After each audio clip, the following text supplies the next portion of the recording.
Hello मेरे dear students, welcome back to my channel. इस video में हम कूलम्स लॉ के कुछ इंपॉर्टेंट नीट लेवल के क्वेश्चन डिस्कशन करेंगे। अगर मेरी वीडियो अच्छी लग रही है तो लाइक कर लो, दोस्तों के साथ शेयर कर लो, चैनल पे नया है तो सब्सक्राइब कर लो and get updated with bell icon. Let's start. Number 1, a body can be changed the process of friction, conduction and induction. ये तीनों प्रोसेस से बॉडी चार्ज होती है। Next, when glass rod is rubbed with silk the glass rod becomes positively charge because कोई भी body अगर positive charge होती है तो वो इलेक्ट्रॉन को लूज करती है, अगर वो बॉडी नेगेटिव चार्ज होती है तो वो इलेक्ट्रॉन को गेन करती है। तो इसीलिए option 2 is correct. Next, charging by induction is based on. Induction process में जो भी चार्ज बॉडी में होता है वो रीडिस्ट्रीब्यूट होता है। Next, during charging by friction, friction process में इलेक्ट्रॉन्स एक बॉडी से दूसरे बॉडी को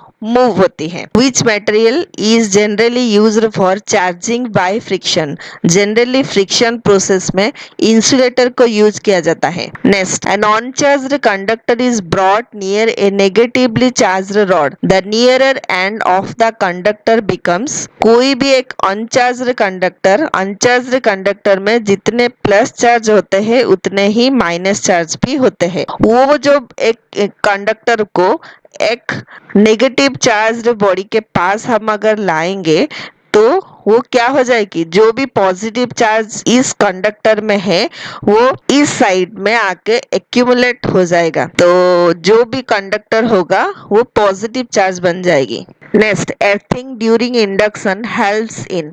जो भी एक्स्ट्रा चार्ज होता है ना तो उसको रिमूव करने के लिए इंडक्शन प्रोसेस में एर्थिंग किया जाता है। Next, SI unit of electric charge. Electric charge का जो एसआई यूनिट है वो कूलम है। Next, two identical metal spheres carries charges +6 microcoulomb and -2 microcoulomb. After contact and separation, the charge on each sphere will be। Charge दोनों contact होने के बाद equally distribute हो जाता है। तो टोटल चार्ज पहले कितना है, 6 - 2 = 4। ये दो बॉडी में इक्वल डिस्ट्रीब्यूट होता है, इसीलिए बाय 2 कर लो तो फिर आ जाएगी तुम्हारी 2 micro coulomb. Option A is correct. Next, Coulomb's law gives the relation between force and charge. Because Coulomb's law का जो फॉर्मूला है F = K Q1 Q2 divided by R square, तो ये चार्ज एंड फोर्स के जो relation है वो describe करती है। Next, according to Coulomb's law the electrostatic force between two charges inversely proportional to the square of the distance between them. Coulomb charge में जो F का फॉर्मूला है वो डिस्टेंस को इनवर्सली प्रोपोर्शनल होती है and product of the charge को directly proportional होता है। Next, two charges are separated by a distance r। If distance becomes 2r means double हो गई तो फोर्स क्या हो जाएगी, 4 टाइम लेस हो जाएगी। बिकॉज F जो है ना वो डिस्टेंस में इनवर्सली प्रोपोर्शनल है और इधर ही स्क्वायर है, अगर ये डबल हो गई उसका स्क्वायर क्या बन जाएगी, 4 बन जाएगी। तो ये इंक्रीज हो रहा है तो ये क्या हो जाएगी, डिक्रीज हो जाएगी। F/4 is answer. Next, the electrostatic force between two like charges. Like charges में क्या होता है, रिपल्सन होता है। B is correct answer. Next, the value of electrostatic constant in vacuum. Vacuum में k का वैल्यू जो क्या होता है, 9 × 10⁹ इसमें 9 है नहीं, लिख लो, newton metre square by coulomb square. Next, two charges +q and +4q are separated by a distance r. The force between them is F. If both charges are doubled, the new force will be। यहाँ देखो जो force है वो direct proportional है product of the two charges.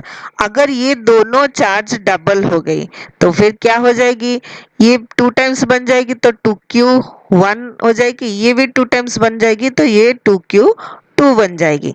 तो ये कितने times ज्यादा हो गई, 4 टाइम्स ज्यादा हो गई। Option C is correct answer. Next, a charge of 2 microcoulomb and 8 microcoulomb are separated by 3 meter. If one charge is doubled, the force becomes। इसमें से एक चार्ज डबल हो गए तो force directly proportional to Q1 Q2।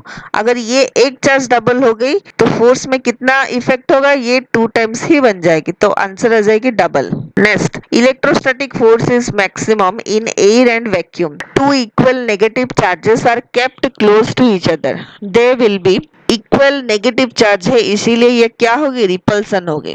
If the magnitude of two charges become 3 times each, the force becomes, ये charge अगर 3 times each बन जाएगी तो F directly proportional to Q1 and Q2। अगर ये 3 टाइम्स हो गई, ये 3 टाइम्स हो गई, तो मल्टीप्लाई होने के बाद 9 टाइम्स फोर्स लार्ज हो जाएगी। Option C is correct. Next, Coulomb's law is valid for point charges only. Next, three charges plus q and minus q are placed at the vertices of an equilateral triangle of side A. The net force on the charge minus q. Let's suppose ये एक equilateral triangle है और इसमें जो side है वो A है। Let's suppose यहाँ q1 प्लस क्यू चार्ज है, यहाँ प्लस क्यू चार्ज है, यहाँ माइनस क्यू चार्ज है, तो ये दो ऑपोजिट चार्ज है, इसीलिए यहाँ फोर्स ऑफ रिपल्सन होगी। Let this is F1। यहाँ भी ऑपोजिट चार्ज है, इसीलिए इसका भी जो फोर्स ऑफ रिपल्सन इस डायरेक्शन में आ जाएगी। तो ये जो दो डायरेक्शन आ गई, इसका जो नेट फोर्स आ जाएगी वो इसका डायगोनल दे भी। लेट सपोज F, तो F का जो वैल्यू है F1 square plus F2 square plus 2F1 F2 cos, ये दोनों के एंगल कितना आ जाएगी, ये जो इक्विलैटरल ट्रायंगल है ना, तो ये 60 डिग्री है, तो ये भी 60 डिग्री आ जाएगी, तो ये आ गई तुम्हारी 60 डिग्री। और यहाँ एक रूट ओवर लगा दो। यहाँ देखो दो चार्ज, यहाँ जितना फोर्स एक्सपीरियंस करेगी, ये दो चार्ज भी उतना ही फोर्स एक्सपीरियंस करेगी। इट मीन्स F1 जो है वही F2 है, तो इसीलिए वो क्या हो जाएगी 2F square plus 2F square and cos sixty का जो वैल्यू होता है वो हाफ होता है, तो ये 2 से 2 को कैंसिल आउट कर लो, तो फिर आ गई तुम्हारी 3F स्क्वायर रूट ओवर, और रूट ओवर आने के बाद आंसर आ जाएगी √3F। तो option C is correct. Next, two identical small conducting sphere of charges 10 microcoulomb and minus 2 microcoulomb are separated by a distance r. They are brought into contact and then separate again into small distance. The ratio of initial to the final force. Initially कितने force होगी, F directly proportional to Q1 into Q2। यहाँ अगर 10 है, यहाँ 2 है, तो फिर finally ये आ गई तुम्हारी 20। ठीक है, और कांटेक्ट होने के बाद जो चार्ज होता है वो इक्वल डिस्ट्रीब्यूट हो जाए, तो नेट चार्ज यहाँ कितना है 10 - 2 इज इक्वल टू 8, और इक्वल डिस्ट्रीब्यूट होती है इसलिए बाई 2 कर लो, तो ईच स्फीयर में 4 माइक्रोकूलम का चार्ज आ जाएगी। तो न्यू फोर्स जो है वो किसके प्रोपोर्शनल हो जाएगी, 4 × 4 के प्रोपोर्शनल हो जाएगी। तो फिर यहाँ न्यू फोर्स प्रोपोर्शनल टू 16 है, तो यहाँ रेशियो निकाल लो, तो 20 divided by 16 which gives to 5/4. Option A is correct. Next, two charges plus Q and plus 4Q are at a distance D.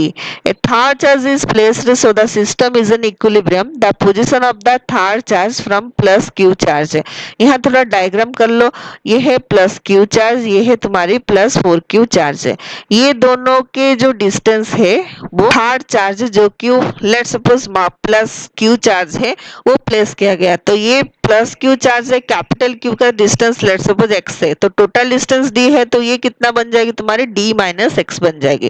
तो नाउ यहाँ से यहाँ जितना फोर्स बनती है, यहाँ से यहाँ भी इतना ही फोर्स आ जाएगी। तो फिर कूलम्स लॉ को यूज कर लो, बैलेंस इक्वेशन बना के उस इक्वेशन से तुम कितना डिस्टेंस होता है x का वैल्यू वो फाइंड आउट कर सकते हैं। तो कूलम्स लॉ पुट कर लेते हैं, तो फिर क्या आ जाएगी k q, ये आ जाएगी तुम्हारी कैपिटल Q डिवाइडेड बाय इन दोनों का डिस्टेंस क्या है x स्क्वायर।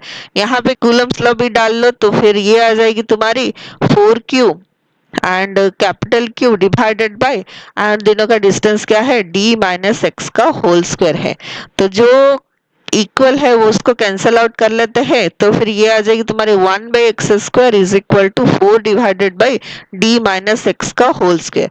अभी ये देख लो पूरा का स्क्वायर है, तो स्क्वायर रूट कर लेते हैं, 1 का स्क्वायर रूट 1 है, x का x स्क्वायर का x बन जाएगी, तो फिर ये आ जाएगी 2 divided by d - x। Cross multiply करके सॉल्व कर लेते हैं, तो फिर ये बन जाएगी तुम्हारे d - x is equal to 2x, और ये जो माइनस है इधर जाके ये प्लस बन जाएगी, तो d इज इक्वल टू तुम्हारी 3x, और x का वैल्यू हम फाइंड आउट करते हैं, तो x is equal to d/3।